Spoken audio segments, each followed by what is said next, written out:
अस्सलाम वालेकुम मेरे पाकिस्तानियों, मैं हूं ज़ुहैब खटक। मुल्क की सूरत हाल बहुत गंभीर हालात का इस वक्त सामना कर रही है और ये मैं कोई अपना तज्जिया नहीं दे रहा, ज़मीनी हकाइक आपके सामने रख रहा हूं जो अनफॉर्चुनेटली बहुत ज़्यादा तल्ख हैं।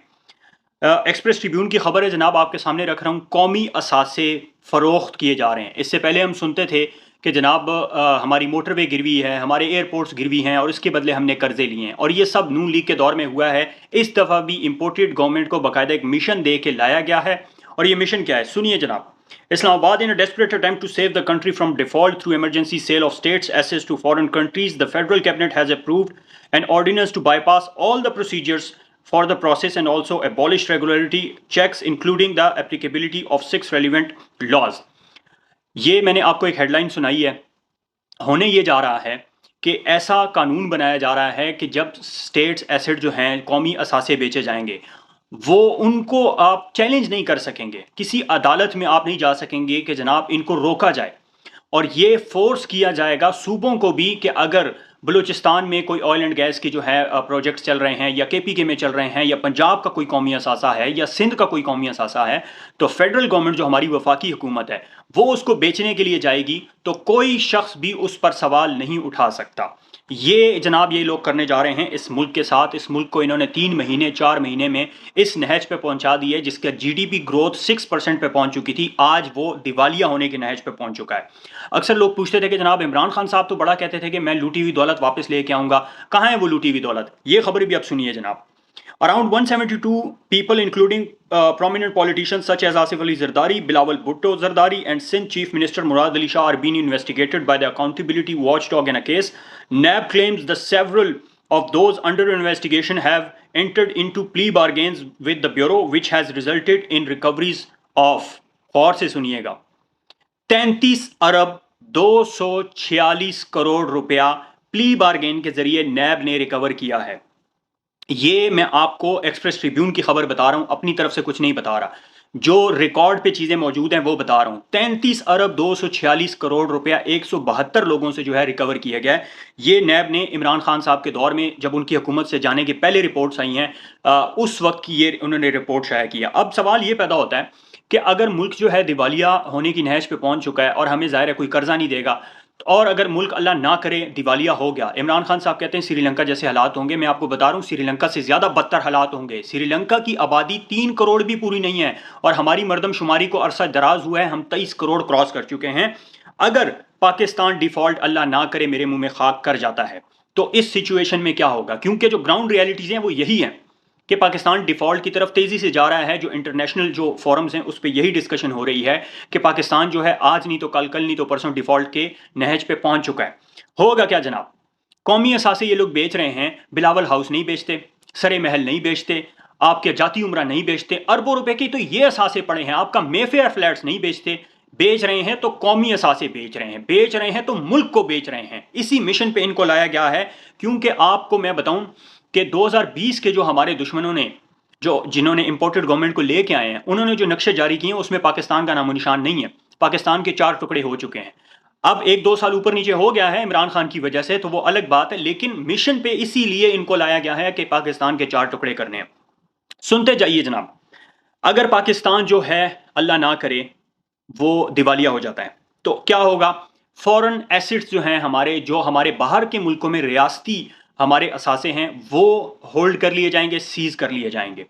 कैसे? जैसे रोजवेल्ट होटल है पीआईए का, 1960 की दिहाई में पीआईए ने लिया था वो न्यूयॉर्क में, वो अरबों डॉलर का है, वो आपसे ले लिया जाएगा, सीज कर लिया जाएगा, क्योंकि आप पेमेंट करने के काबिल नहीं रहे। जो आपने आईएमएफ से, वर्ल्ड बैंक से, अमेरिका से, इधर उधर से जितने कर्जे लिए हुए हैं वो आप अदायगी नहीं कर पाएंगे, तो आपके फॉरेन एसेट्स, फॉरेन अकाउंट्स जो हैं पाकिस्तान, वो आपके सीज कर लिए जाएंगे। अच्छा, साथ ही हमारी सबसे बड़ी जो इंपोर्ट है वो क्या है? ऑयल एंड गैस, जिसके ऊपर एनर्जी हमारी बेस करती है, जिसके ऊपर हमारी इंडस्ट्री चलती है, सनत तजारत जिसके ऊपर हमारी चलती है, वो हमारे पास खरीदने के पैसे नहीं होंगे। ऑयल एंड गैस की जो है वो शॉर्टेज हो जाएगी, यहाँ पे हमारा मुल्क ठप हो जाएगा, एक्सपोर्ट्स बंद हो जाएंगी, बेरोजगारी बढ़ जाएगी, गुर्बत बढ़ जाएगी, अनारकी मुल्क में फैल जाएगी, और ये आगे मैं आपको बताता हूँ होगा क्या इसमें।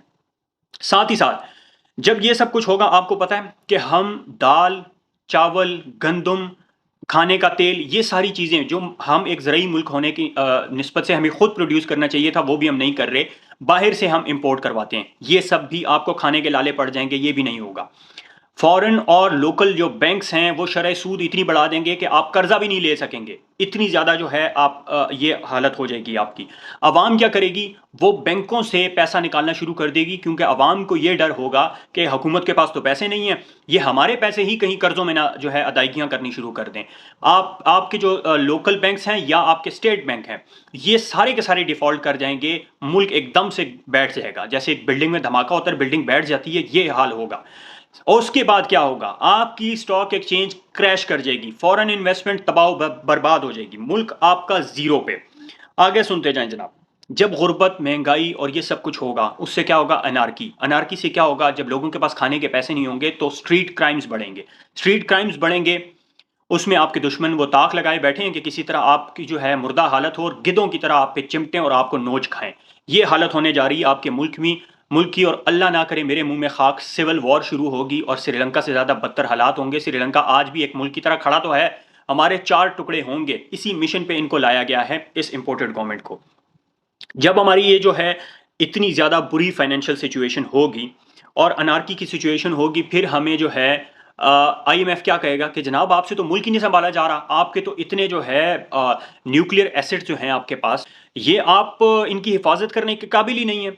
तो अगर आप चाहते हैं कि आपके मुल्क को सहारा दिया जाए और बैंकरप्सी से बाहर निकाला जाए, तो आपको न्यूक्लियर हथियार के बदले जो है आपके कर्जे दिए जाएंगे। हमें क्या करना पड़ेगा? न्यूक्लियर हथियारों से हाथ धोना पड़ेगा, ये भी हमें गिरवी रखवाने पड़ेंगे। एक चीज़ रह गई थी हमारे पास जो गिरवी नहीं थी, ये भी हमें गिरवी रखवानी पड़ेगी, और जिस दिन ये हमने गिरवी रखवा दी, उस दिन आप समझ सकते हैं कि इस मुल्क का क्या हाल होगा। ये सारी सिचुएशन आपके सर के ऊपर खड़ी है। मैं इस वक्त किसी गुल्लू बट, किसी पटवारी, किसी जियालेस, किसी यूथिया से मुखातिब नहीं हूं, मैं पाकिस्तानी कौम से मुखातिब हूं। खुदारा अपनी आंखें खोलें, तबाही आपके सरों पर आ पहुंची है, और हमारी आने वाली नस्लें हमें कभी माफ नहीं करेंगी कि अगर हमने इस इंपोर्टेड गवर्नमेंट को रहने दिया। पानी सर से गुजरा जा चुका है, इससे पहले कि ये तबाही फेरें और ये मुल्क को डिफॉल्ट की तरफ पे लेके जाएं, हमें अपने हक के लिए खड़ा होना पड़ेगा, क्योंकि जो ग्राउंड रियलिटीज़ हैं वो बहुत ज़्यादा तल्ख हैं।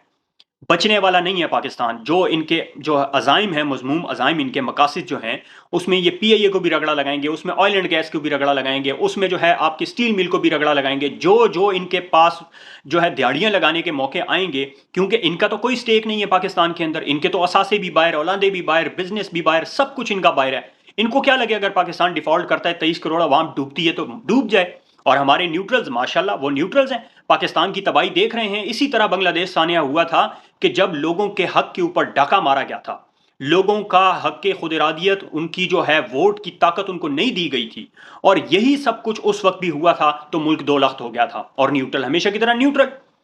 तो मैं समझता हूं कि न्यूट्रल, वो जो हसन निसार कहते हैं कि न्यूट्रल तो हिजड़ा होता है, या तो मर्द होता है या औरत होता है, बीच में जो होता है वो न्यूट्रल होता है, वो हिजड़ा होता है। तो ये सारी सूरत हाल है इस वक्त मुल्क की हमारी।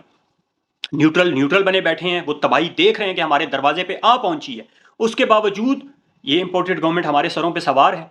और आज से 4 महीने पहले जीडीपी ग्रोथ हमारी 6% पे पहुंच चुकी थी, एक्सपोर्ट्स पाकिस्तान की तारीख की सबसे बुलंद तरीन सतह पे थी। इसी इसी मईशत से लंगर खाने भी चल रहे थे, सेहत कार्ड भी दिए जा रहे थे, सब कुछ इसी मईशत में हो रहा था। और 4 महीने के अंदर, 3 महीने के से भी 4 महीने के अरसे के अंदर इन्होंने ये हालत कर दी है मुल्क की। खुदारा अपने मुल्क पे रहम करें इससे पहले कि हम डूब जाएं। शुक्रिया।